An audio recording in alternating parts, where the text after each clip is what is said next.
ഉറക്കിൽ നിന്നുണർന്ന ജോൺ തൊട്ടടുത്ത് കിടന്നിരുന്ന ശരത്തിനെയും ഋതുവിനെയും നോക്കി. ഋതു ഇപ്പോഴും നല്ല ഉറക്കിലാണ്. ഇപ്പോഴേ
നോക്കിയ കണ്ണെടുക്കാൻ തോന്നില്ല. അതും പറഞ്ഞ് ശരത്ത് ജോണിനെ പിടിച്ചൊന്ന് ഇറുക്കി. അല്ലടാ ശരത്ത്, സാധാരണ നിനക്ക് ഈ വക കാര്യത്തിൽ അത്ര ഇൻട്രസ്റ്റ് ഇല്ലാത്തതാണല്ലോ, ഇതെന്തു പറ്റി? അത് പിന്നെ എന്താന്ന് അറിയില്ലടാ, അവളെ കണ്ടപ്പോ അടിവയറ്റിലൊരു മഞ്ഞ് വീണ അവസ്ഥയാ. ശരത്തിന്റെ മറുപടി കേട്ടതും ഋതു തന്റെ ഓട്ടം അവസാനിപ്പിച്ച് അവനെ ഒന്ന് രൂക്ഷമായി നോക്കി. ആ അടിവയറ്റിൽ എന്റെ മുട്ടുംകാലം കൊണ്ട് ഒരു ഇടിമിന്നിൽ കൂടി പാസ്സാക്കിയിട്ടുണ്ടല്ലോ, പിന്നെ അവിടെ മഞ്ഞ് പോയിട്ട് മഴ പോലും വീഴില്ല, പറഞ്ഞില്ലാന്ന് വേണ്ട. ഋതുവിന്റെ മറുപടി കേട്ട് ജോണും ശരത്തും പൊട്ടിച്ചിരിച്ചു. ആ ചിരിയുടെ ശബ്ദം കേട്ടുകൊണ്ടാവണം അമ്മോൻ തിരിഞ്ഞു നോക്കിയത്. അവളെ കാണാൻ ശരിക്കും അപ്സരസിനെ പോലെ തന്നെ ഉണ്ട്. ഋതു അവൾ തന്നെ നോക്കിക്കൊണ്ട് പറഞ്ഞു. അപ്സരസോ? അതാരടാ? എന്റെ കുഞ്ഞമ്മയുടെ മോള്. എന്തേ? അതും പറഞ്ഞ് ഋതു ജോണിന്റെ പള്ളക്കിട്ടൊരു കിഴിക്കൊടുത്തു. എന്നാ പിന്നെ നിനക്കാ കുഞ്ഞമ്മയുടെ മോള് നോക്കി വെള്ളർക്കിയാ പോരെ ഋതു, എന്തിനാ വെറുതെ എന്റെ കഞ്ഞി പാറ്റിടാൻ വരുന്നേ? ജോൺ അതിനുള്ള മറുപടിയും കൊടുത്തു. അവർക്കരികിലേക്കുള്ള നടത്തത്തിനിടയിലും അവർ പരസ്പരം കൊമ്പോർക്കുന്നുണ്ടായിരുന്നു. ഒരുതരം സ്നേഹത്തോടെയുള്ള വഴക്ക്, അതാണ് അവരുടെ സൗഹൃദവും. അല്ലട ജോണെ, നീ ക്രിസ്ത്യനല്ലേ, അവള് ഹിന്ദു, അപ്പൊ എങ്ങനെയാടാ നിന്റെ കാര്യം ഓക്കെ ആവുന്നത്? ആലോചനയിൽ എന്നവണ്ണം ഋതു അത് ചോദിക്കേണ്ട താമസം ശരത്തും ആ പറഞ്ഞതിനോട് യോജിച്ചു. അതെ, ഇന്റർകാസ്റ്റ് മാരേജ് പ്രൊമോട്ട് ചെയ്തുകൊണ്ടുള്ള ഒരു ആർട്ടിക്കിള് നമ്മുടെ ഇന്ത്യൻ ഭരണഘടനയിൽ പ്രതിപാദിക്കുന്നുണ്ട് മക്കളെ, അപ്പൊ കുഴപ്പമില്ലല്ലോ. തന്റെ ഭാഗം ന്യായീകരിച്ചുകൊണ്ട് ജോൺ ഷർട്ടിന്റെ കോളറൊന്ന് പൊക്കി പിടിച്ചു. അതിന് നീ ചെന്നൈയിലല്ലേ, ഇന്ത്യയിലല്ലല്ലോ? ഋതുവാണ്. ഓ, ചെന്നൈ അമേരിക്കയിലാണെന്ന കാര്യം ഞാൻ അങ്ങ് മറന്നു. ഒരൊറ്റ വീക്ക് അങ്ങ് വെച്ചെന്നാലുണ്ടല്ലോ. ഒരൽപ്പം പരിഹാസത്തോടെയും ദേഷ്യത്തോടെയും ജോൺ പറഞ്ഞു നിർത്തിയപ്പോൾ ശരത്ത് ഇടയിൽ കയറി സംസാരിച്ചു. ഒരൽപ്പം ബുദ്ധിയെങ്കിലും ഉണ്ടായിരുന്നെങ്കിൽ മന്ദബുദ്ധി എന്തെങ്കിലും വിളിക്കായിരുന്നു. ഇത് അതുമില്ല. ഋതുവിന്റെ തലക്കൊരു കൊട്ടുകൊടുത്ത് ശരത് തന്റെ നടത്തത്തിന് സ്പീഡ് കൂട്ടി. അവള് ആദ്യം പരിചയപ്പെടണമെന്ന വാശിയോടെ. അതെ, നിന്റെ പേര് സംഭാവന നൽകി നീ അങ്ങനെ വലിയ ധർമ്മിഷ്ഠനൊന്നും ആവണ്ട എന്റെ ശരത്തെ എന്നും വിളിച്ചു പോയിക്കൊണ്ട് ഋതു അവന്റെ പിന്നാലെ കൂടി. തൊട്ടുപിറകിലായി ജോണും. മൂവർ സംഘത്തെ കണ്ട അമ്മു മുറ്റമണിക്കുന്ന ചൂൽ താഴെ വെച്ചു.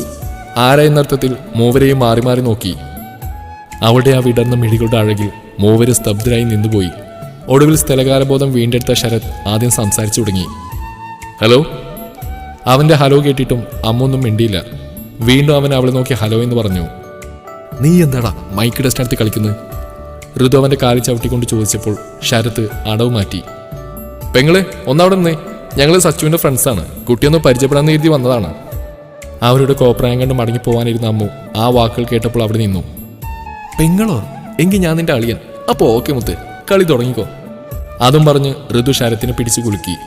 അപ്പോഴും ജോണിന്റെ കണ്ണുകൾ ആ തനിനാടൻ പെൺകുട്ടിയുടെ ശാലീനതയിൽ തന്നെയായിരുന്നു. ഒന്നും മിണ്ടാതിരിക്കണ തെണ്ടി, ഇതൊക്കെ എന്റെ അടവല്ലേ? പെങ്ങളെന്ന് വിളിച്ച ഏത് പെണ്ണ് നമ്മൾ പെട്ടെന്ന് കൂട്ടാവും. കൂട്ടായ പിന്നെ നമുക്ക് പേടിക്കാനില്ലല്ലോ. ശരത്തിന്റെ ഐഡിയ കേട്ട് ഋതു അവൻ അടിമുടിയെന്ന് നോക്കി.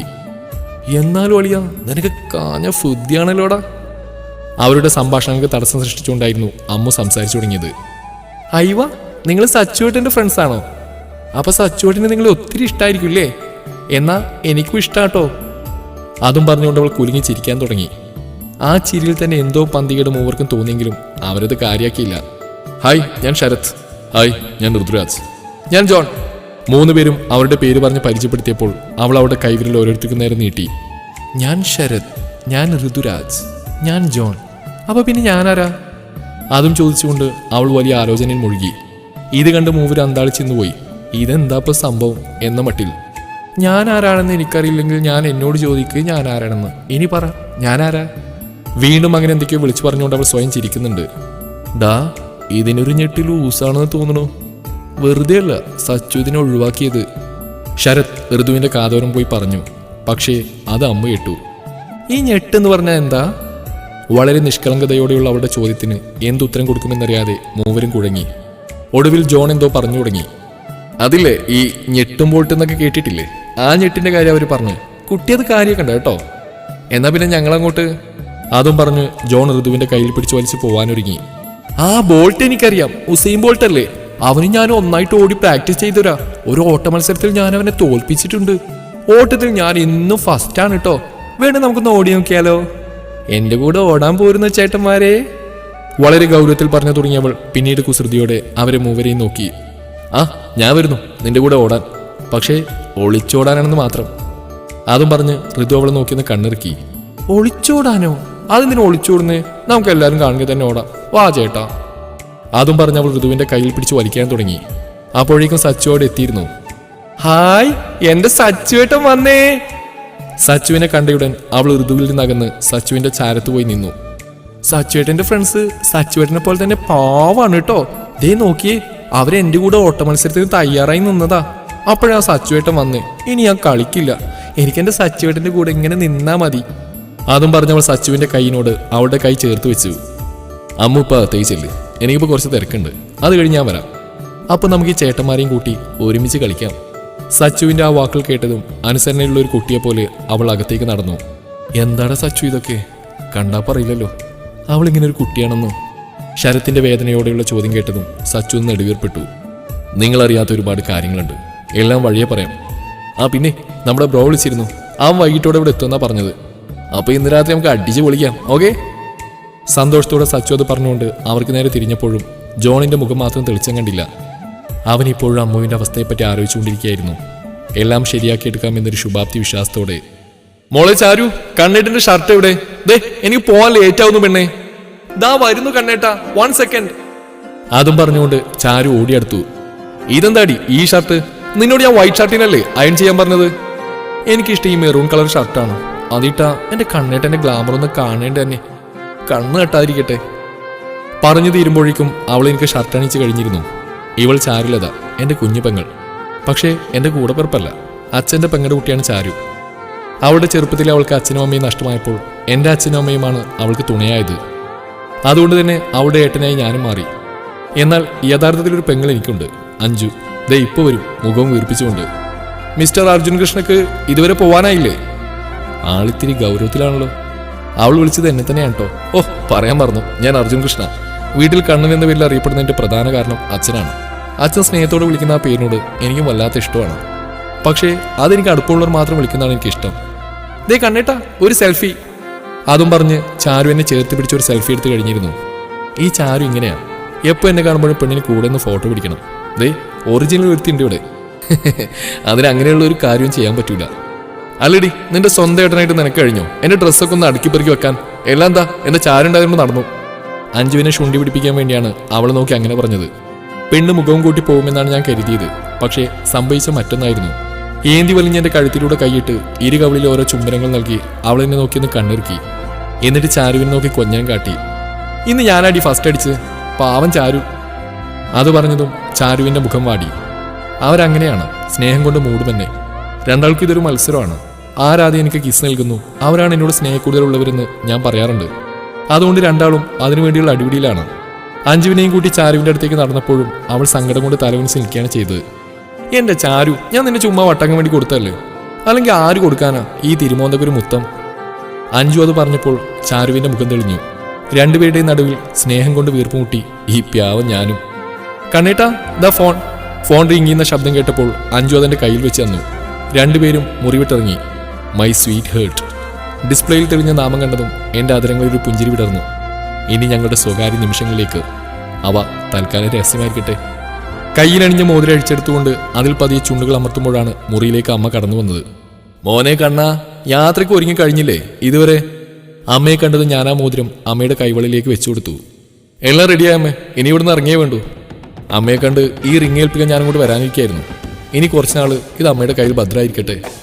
അർജുന്റെ വാക്കുകൾക്ക് കാതോർത്തിരുന്ന അമ്മ ആ റിങ്ങിനെ ഒന്നുകൂടെ മുറുകെ പിടിച്ചു. കയ്യിലണിഞ്ഞ വിവാഹമോതിരം അത് അഴിച്ചു വെക്കാറില്ല ആരും. പക്ഷേ ഇപ്പം എൻ്റെ കണ്ണിന് ലക്ഷ്യസ്ഥാനത്തെത്താൻ ഇങ്ങനെയൊക്കെ ചെയ്തേ പറ്റൂ. അമ്മ പറഞ്ഞതൊക്കെ ഓർമ്മയുണ്ടല്ലോ കണ്ണ. എന്ത് പ്രതിസന്ധി നേരിടേണ്ടി വന്നാലും നിന്റെ ലക്ഷ്യത്തിൽ നിന്ന് നീ പിന്മാറരുത്. അത് ഈ അമ്മയുടെ ഒരു വാശിയാ. ഇല്ലമ്മേ, അമ്മയുടെ മകൻ ഒരു കാര്യം ഏറ്റെടുത്തിട്ടുണ്ടെങ്കിൽ അത് സാധിച്ചു കഴിഞ്ഞാൽ മടങ്ങിയുള്ളൂ. അമ്മ പറഞ്ഞ പോലെ മാർഗമല്ല, ലക്ഷ്യമാണ് പ്രധാനം. അതുകൊണ്ട് തന്നെ ഞാൻ എൻ്റെ ലക്ഷ്യത്തിലേക്കുള്ള യാത്ര ആരംഭിച്ചു കഴിഞ്ഞു. അതിന് ഞാൻ തിരഞ്ഞെടുക്കുന്ന മാർഗം അതല്പം കടന്ന കൈയായാലും കുഴപ്പമില്ല. ദൃഢനിശ്ചയത്തോടെയുള്ള അവൻ്റെ വാക്കുകൾ കണ്ണടച്ച് കേട്ടതിന് ശേഷം അവനെ അനുഗ്രഹിച്ചുകൊണ്ട് അമ്മ യാത്രയാക്കി. അവൻ്റെ അച്ഛനറിയാതെ ആദ്യമായി അവൻ്റെ